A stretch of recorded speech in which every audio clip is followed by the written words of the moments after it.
Hello, hello. So today's topic is going to be a fundamental law of the universe, and there's more than one, but a couple that we've already talked about. One being the principle, the law of vibration, stating that everything vibrates, nothing is at rest. And we talked about if you zoom in on anything, you'll see that it is made up of atoms, and those atoms are predominantly empty space, which is contained with a vibratory force that determines how those atoms are made and affect the matter. And again, this has been talked about since the ancient Egyptians. It's been talked about since the ancient Indians and the Vedas and the Upanishads, which are the Hindu religious texts, talking about that everything vibrates. And that what we know in quantum physics, quantum science, the modern day science has finally caught up with this to confirm this. So, which, just side note, is always good to realize that the things that ancient texts were talking about we're finally confirming. It's like, so whenever there's that gap, maybe we should refer to them and recognize the truth that is within that. And then another one that's kind of a fundamental law as well is that all the energy that exists. There never will be more energy. Energy is not created or destroyed, it is just transformed. And Einstein really broke this down for us well in the principle of thermodynamics, where he says that it is not, there's no more energy coming into the universe, and there's no energy leaving. It is just an ever present evolving of energy. And what's good to really think about, to contemplate about that, if everything is energy, we, our bodies, are energy, but more so, our consciousness resides within this universe. Our consciousness is energy. So, how is our consciousness, and again, our consciousness vibrating at a certain rate affects how we feel? Because it's not just all of this vibrates, and there's different degrees of vibration, and matter being the slowest, grossest form. So that's why emotions travel so much faster than the body, because it's a higher rate of vibration. And just that was a side note on that, but everything vibrating, and that all is energy.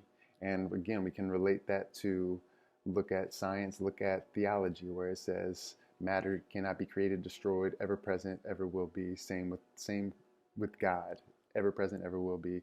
It is, always was, always will be. Yeah. And so then the next, what I really want to hone in on today and really kind of let the light shine on this is the law of cause and effect.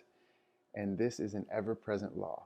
This is always happening. So we already know that energy, the perpetual transmutation of energy within that law of thermodynamics.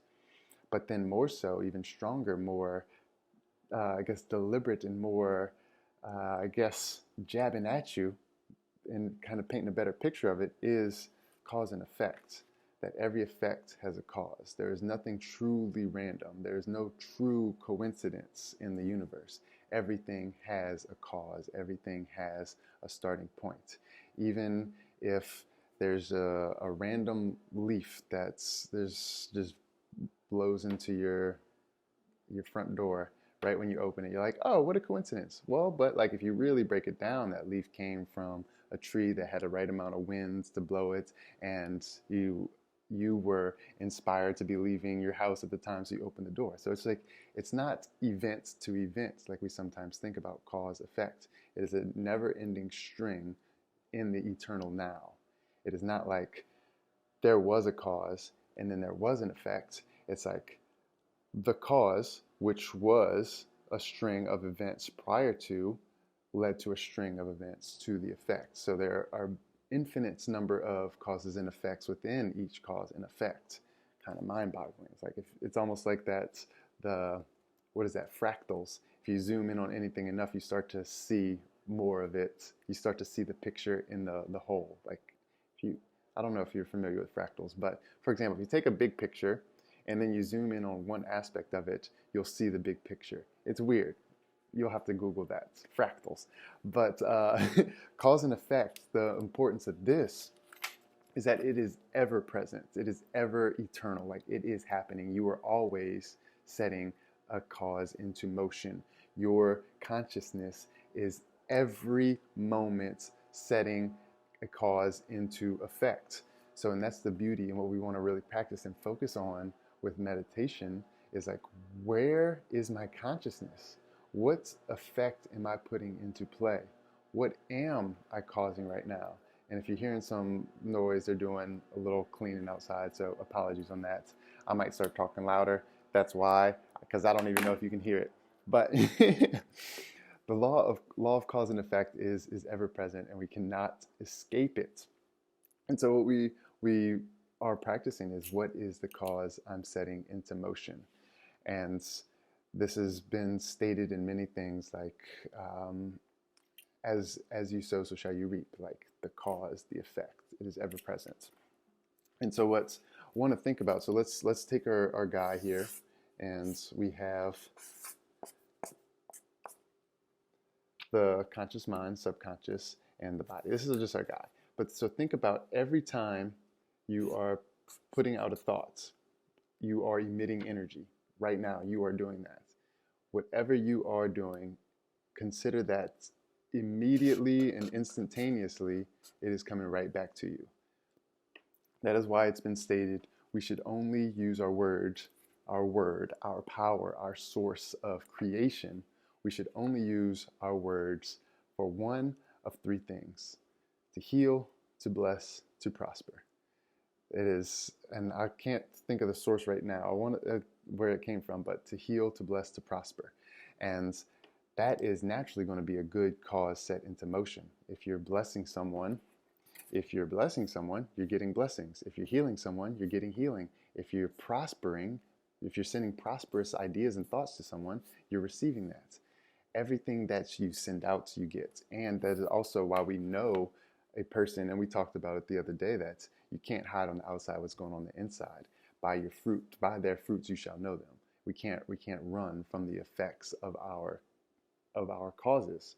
And so I guess this is also to this, I wasn't intending to get to this, but stated that don't be afraid at every moment. It's just the awareness aspect, because it's just because it's happening doesn't mean, because you weren't aware of that it was happening before, it doesn't mean you should be afraid of it now. It's just that awareness of like, oh, I'm setting something into motion that I don't really want to be a part of. So it allows us to recognize when and what we are doing and how we want to alter that.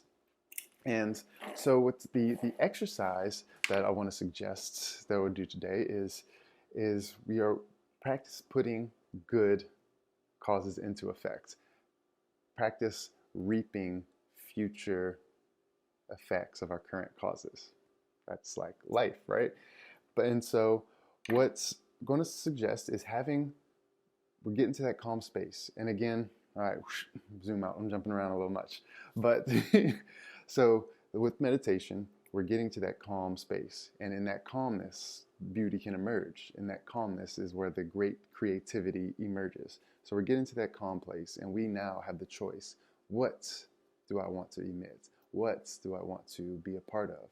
And we are also taught that when we calm our mind, when it's stated in the Bible too, be still and know that I am God. When we can still our mind and it's seemingly activityless, we are, in a sense, and this is taught in many traditions as well, that when we remove ourselves